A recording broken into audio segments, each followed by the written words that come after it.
Hi there, here is Christina from Changing Parenting, and today I want to show you a really life example, an example from my own life with my own son, of this concept of meeting your child where they are and not where others believe they should be. And this is really important that we do this. So I'm going to give you this example. I went to pick up my son at kindergarten, and when I arrived, my son had taken away a toy that another kid was playing with. And when I arrived, this had already happened, and the other child was next to my son, screaming at him, "You need to apologize."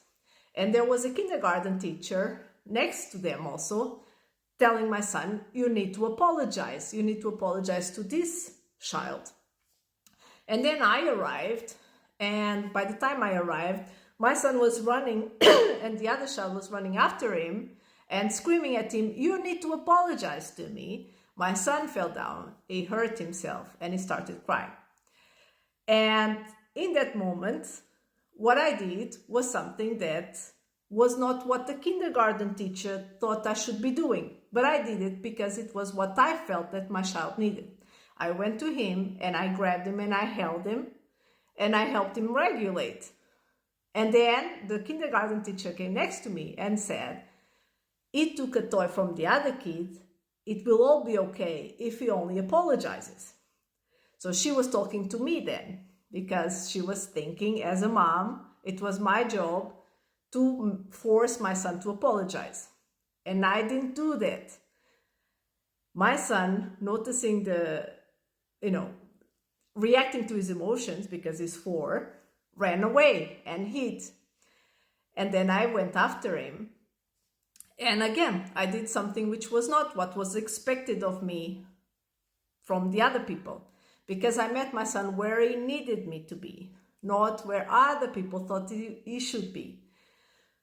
I met him where he was. So in that moment, he was feeling very overwhelmed with his emotion. He's 4 years old.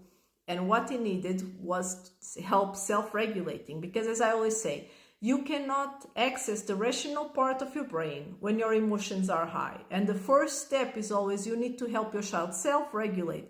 Only then can you then correct the behavior. So the first step is you need to connect with your child, you need to empathize, you need to help them self-regulate. So you need to, and you do this through empathizing, to explaining you are feeling this emotion, this is a normal feeling, everyone feels like that, you are feeling like this because this and this happened. So in this case, you are feeling hurt because people were screaming at you, because you fell down, because you hurt yourself, and this is hard, right? As soon as the child is able to self-regulate, when they are no longer in that, when they are able to regulate, then you are able to access the rational part of your brain. Then you can help them by understanding why their behavior was wrong. So you start by putting them in the other kid's shoes. When you took the toy from the child was feeling this and that. Remember, when this happens to you, remember that time when you were playing and some kid took a toy and you felt this and that. That's how this kid was feeling. And then when your child is able to then put themselves in the other person's shoes, that's when you start explaining what is the correct behavior. So in this situation, when this happens, when you hurt someone, you need to apologize. That's the correct behavior. And then you go on to the making amends. So like, what can we do now? What can we do? Can we do a drawing to help this child to say, "I'm sorry"? Would you like to, build something? Do you want to, tomorrow when we come to kindergarten, do you want to do this and that, right? Brainstorm with your child solutions. So this is the process. And sometimes people expect your child to be able to go through this process very fast, right? And sometimes your child can't do that. So you should never do things because it's what people expect your child to be. Do not meet your child where other people expect them to be. Meet your child where they are. So in that moment, I knew my child needed all this process and that it was going to take a long time, because imagine, I knew that he was feeling hurt, right? Because people were screaming at him, because he fell down, he was feeling hurt.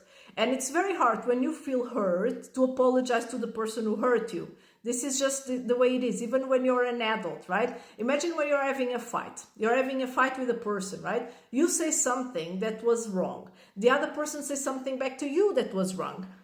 you feel hurt, right?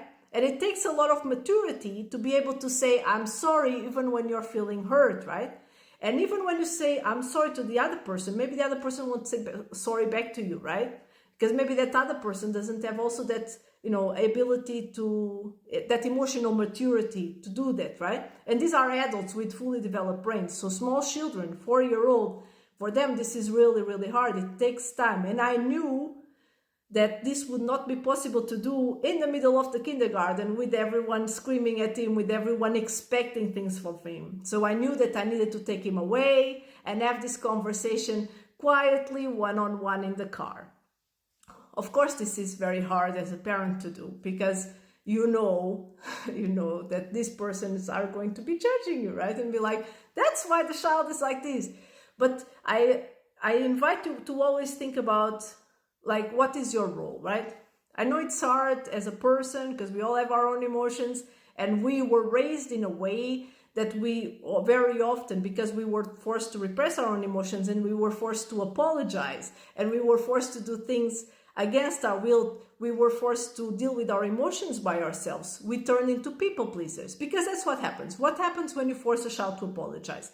They are not apologizing because they believe they did something wrong. So my son, in this case, in the next day, if he goes to the child and he apologizes, he's apologizing because he truly believes he did something wrong and he wants to apologize.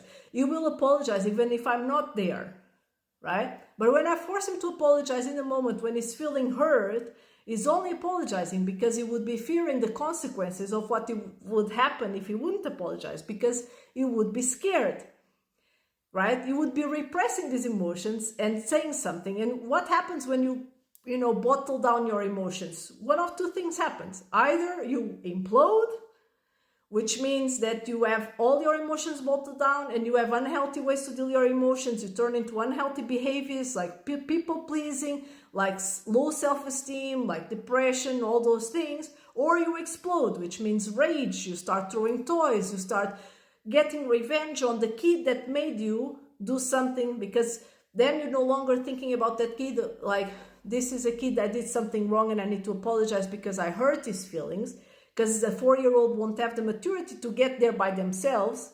Instead, they are, this is the kid that made me, forced me to apologize when I didn't want to. And he hurt me, and now I'm going to hurt him back, right? So either they implode or they explode. And what you need to do is get over your own emotions in the moment, because you are the adult there. And I know it's really hard to do, but you have to be able to do this, right? Because you are the parent and you have a fully developed brain, and you need to focus on what your child needs in the moment. So what does your child need in the moment? Do they need the same thing that the adults are demanding them? And this happens a lot, especially because we live in a society where most of us were raised with authoritarian parenting, and everyone wants revenge. People just want revenge, right? So if a kid did something that is considered wrong, which again, as I always say, misbehavior, especially in small children, is just age-appropriate behavior that needs guidance. They need to learn why the behavior is wrong and why they need to do another behavior instead, right? They will not learn by themselves that, when you are playing, when a child is playing with a toy and you want to play with that toy, you need to take turns and you need to problem solve. They need to learn these skills, right? Forcing them to apologize, forcing them to do things without explaining them the why, without helping them giving them the tools to self-regulate, giving them the problem-solving tools to solve their own problems. Just forcing them to deal with their emotions by themselves will not bring the results you want in long term. It might seem that you are solving the problem in the short term, but you're only making it worse in the long term. Any questions? Let me know.